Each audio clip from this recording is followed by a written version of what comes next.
کو اپنا ایک سیاسی ہتھیار بنا کر رکھنا چاہتے تھے. سو ذوالفقار علی بھٹو رخصت ہوئے تو اس کے ساتھ ہی ان کا روٹی کپڑا اور مکان کا نعرہ بھی ان کے ساتھ ہی چلا گیا. پھر جنرل ضیاء الحق آئے. جنرل ضیاء الحق کے پاس کچھ بھی نہیں تھا بیچنے کے لیے. وہ ایک پاپولر سولین حکمران کو برطرف کر کے اقتدار میں آئے تھے. پھر انہیں پھانسی دی گئی تھی. عوام کے جذبات بھڑکے ہوئے تھے اور ان کے پاس بیچنے کو کوئی سودا نہیں تھا. سو انہوں نے اسلامائزیشن کا نعرہ لگایا اور انہوں نے کہا کہ بھٹو تو ایک فاشسٹ تھا, وہ ایک سوشلسٹ تھا, وہ اس ملک کو اباجیت کی طرف لے جانا چاہتا تھا, وہ اس ملک کو فحاشی اور عریانی کی طرف لے جانا چاہتا تھا, وہ اس ملک کو لبرل بنانا چاہتا تھا, وہ اس ملک کی جو اقدار ہیں, اس کی ثقافت ہے, اس کو بدلنا چاہتا تھا. سو ہم نے اس کو اس کے رد میں, چونکہ جنرل ضیاء الحق کا انقلاب آیا ہے, اس لیے جنرل ضیاء الحق اس قوم کو واپس اپنے اصل راستے یعنی اسلامائزیشن کی طرف ڈالنے کی, اس راہ پر چلانے کی کوشش کریں گے. لیکن جنرل ضیاء الحق کے دور میں ہر وہ کام ہوا کہ جو اسلام سے لگا نہیں کھاتا تھا, اسلام سے قریب نہیں تھا. ثابت یہ ہو رہا تھا کہ وہ اپنے دور اقتدار کو اچھے انداز سے انجوائے کرنے کے لیے اور ملک میں ایک قبرستان جیسی خاموشی برقرار اور بحال رکھنے کے لیے وہ اسلامائزیشن کو ایک ٹول کے طور پر استعمال کر رہے ہیں. کیونکہ مذہب پاکستان کے لوگوں کی کمزوری ہے. جب آپ مذہب کی بات کریں گے اور مذہبی اصطلاحات کی بات کریں گے, اسلام کو نافذ کرنے کی بات کریں گے, تو لامحالہ جو جذبات ہیں, اس وقت چونکہ ایران کا انقلاب بھی آ چکا تھا, افغانستان میں بھی مذہب کی بنیاد پر ایک کشمکش, ایک لڑائی, ایک جہاد شروع ہو چکا تھا, اور اس وقت امریکہ بھی یہ چاہتا تھا کہ اس ریجن میں مذہبی جذبات ابھریں اور افغانستان ان کا مرکز رہے تاکہ سوویت یونین کے الحاد کا, دہریت کا, کمیونزم کا مقابلہ کیا جا سکے. اور اسی لیے امریکہ اس جہاد میں اپنے وسائل جھونک رہا تھا. حالانکہ یہ وہی جہاد تھا جو اگلے 10-15 برس کے بعد اسی افغانستان میں دہشت گردی بن کر رہ گیا تھا, امریکہ کے ہی بقول. سو جنرل ضیاء الحق نے اپنے 10-11 سال جم کر لگائے, اسلامائزیشن کا نعرہ لگایا, اور یوں لگ رہا تھا لوگوں کو کہ اب اسلام ہی پاکستان کا مقدر ہے. انہوں نے قرارداد پاکستان کو دستور کا حصہ بنایا اور لگ رہا تھا کہ اب اس ملک میں چوری, ڈکیتی, بدعنوانی اور فحاشی, عریانی اور تمام اس طرح کے جو جرائم ہیں وہ ختم ہو جائیں گے اور پاکستان ایک آئیڈیل اسلامی ریاست کے طور پر ابھرے گا. لیکن جنرل ضیاء الحق کی اسلامائزیشن کا جو عمل تھا, جو نعرہ تھا, وہ بستی لال کمال میں ان کے تباہ ہونے والے جہاز میں ہی جل کر راکھ ہو گیا, اور اس کے بعد ایک نئے دور کا آغاز ہو گیا.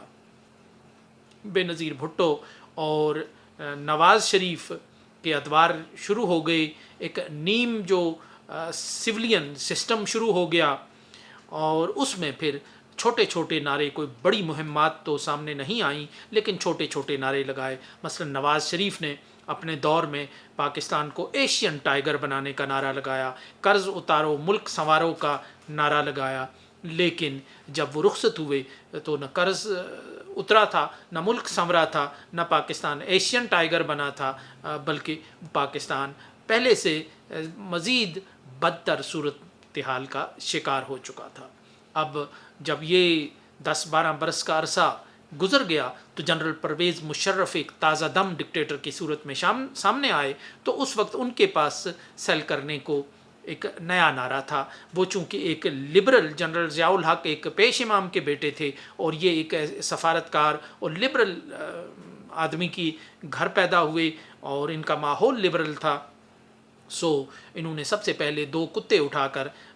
دنیا کو یہ پیغام دیا کہ وہ جنرل ضیاء الحق نہیں ہیں, وہ جنرل پرویز مشرف ہیں. اور پھر انہوں نے انلائٹن ماڈریشن کا, روشن خیال, اعتدال پسندی کا ایک چورن بیچنا شروع کیا. انہوں نے کہا کہ پاکستان میں جو ان کے پیشرو تھے، جو پرانے لوگ تھے، وہ فوجی حکمران تھے، انہوں نے ایک جہادی مائنڈ سیٹ کو پیدا کیا، انہوں نے ملیٹنسی کی سرپرستی کی، عسکریت کی سرپرستی کی، جس سے شدت پسندی آ گئی، تقسیم آ گئی، فرقہ وارانہ جھگڑے آ گئے اور دوسرے فسادات آ گئے اس میں۔ اور اب وقت آ گیا ہے، اب قوم کو ایک ایسا مسیحا جنرل پرویز مشرف کی صورت میں ملا ہے جو اس ملک کو دوبارہ انلائٹن ماڈریٹ کرے گا، اس میں روشن خیال اعتدال پسندی کو فروغ دے گا، اور پاکستان ایک عام جس طرح دوسرے گرد و پیش کے ممالک ہیں ان کی طرح رہے گا، اور یہاں سے شدت پسندی ختم ہو جائے گی۔ جنرل پرویز مشرف نے جم کر اس نعرے کا استعمال کیا اور اس نعرے کا سودا بیچا، میڈیا پہ، اخبارات پہ، ٹیلی ویژن پہ، ہر جگہ انہوں نے اپنے انلائٹن ماڈریشن کی، روشن خیال اعتدال پسندی کی تبلیغ کی، اور معاشرے سے شدت پسندی، عسکریت اور جہادی جذبات کو جڑ سے اکھاڑ کر امن کو، محبت کو، پیار کو فروغ دینے کی ایک مہم چلائی۔ لیکن جنرل پرویز مشرف رخصت ہوئے تو پتہ چلا کہ ان کا برین چائلڈ بھی ان کے ساتھ آنسو بہاتا ہوا ایوان صدر سے رخصت ہو کر چلا گیا۔ پھر اس کے بعد کبھی ہم نے یہ نہیں سنا کہ روشن خیال اعتدال پسندی بھی کسی چیز کا نام تھا، وہ بھی کوئی اصطلاح پاکستان میں تھی، جس طرح ایوب خان کے زرعی انقلاب، سبز انقلاب کی اصطلاح تاریخ میں کے دھندلکوں میں گم ہو کر رہ گئی تھی، اسی طرح جنرل پرویز مشرف کی روشن خیال اعتدال پسندی کا بھی پھر پتہ نہیں چلا یہ کہاں سے آئی تھی، کدھر چلی گئی، اور اگر یہ قوم کے لیے اتنی ضروری تھی تو پھر جنرل مشرف کے جاتے ہی اس کا خاتمہ کیوں ہوا۔ اب یہی وہ تسلسل ہے جس میں شہباز شریف اپنے اگلے عزائم کے لیے، اپنے اگلے منصوبوں اور ارادوں کے لیے کہ وہ پاکستان پر مزید لولی لنگڑی قسم کی حکومت کرنا چاہتے ہیں اور ایک تابع محمل وزیر اعظم کے طور پر وہ پاکستان میں رہنا چاہتے ہیں، اپنے ایجنڈے کو آگے بڑھانا چاہتے ہیں، تو انہوں نے ایک سبز انقلاب کی اور بات کی اور سبز انقلاب کو برپا کرنے کی ایک مہم شروع کی، تاکہ اب پوری قوم لگ جائے اس کام پر کہ سبز انقلاب بہت ضروری ہے۔ ٹیلی ویژن پہ پروگرام ہوں، اخبارات میں مضمون لکھے جائیں کہ اب پاکستان کی جو نجات ہے سبز انقلاب میں ہے۔ حالانکہ یہ سبز انقلاب جو ہے یہ نظریہ ضرورت ہے آج کے حکمرانوں کا کہ وہ اپنا جو ٹینیور ہے وہ گزارنا چاہتے ہیں اچھے انداز سے، اور لوگوں کی توجہ اس سبز کی طرف مبذول رکھنا چاہتے ہیں، تاکہ لوگ اپنے جو جینون مسائل ہیں ان پر سوال نہ پوچھ سکیں، آواز نہ اٹھا سکیں۔ اور یہ سبز انقلاب جو ہے یہ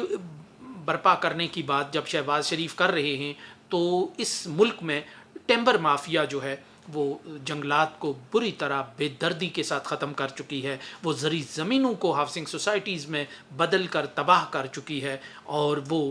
جو فوڈ سیکیورٹی کے نام پر اب وہ قوم کا مزید وقت ضائع کرنا چاہتی ہے کہ شہباز شریف کا جو دور اقتدار ہے، آنے والا دور ہے، ان کے پاس ایک تو کوئی نعرہ رہے انتخابی، اور پھر ان کا جو آنے والا دور ہے اس میں پوری ایک ہائپ کریٹ کر دی جائے کہ گرین ریولوشن آ رہا ہے، گرین ریولوشن آ رہا ہے۔ حقیقت میں یہ آج کے دور کا آنے والے جو حکمران ہیں ان کے نظریہ ضرورت کا ایک شاخسانہ اور ان کے ذہن کی ایک پیداوار اور ایجاد ہے۔ اگر پاکستان میں اس طرح کے انقلاب آنا ہوتے تو پھر بہت پہلے آ گئے ہوتے۔ ان مہمات کا جو مقصد ہے وہ وقتی طور پر عوام کی توجہ بانٹنا ہوتا ہے اور اپنے دن اچھے انداز سے سکون سے گزارنا ہوتا ہے۔ اس کے سوا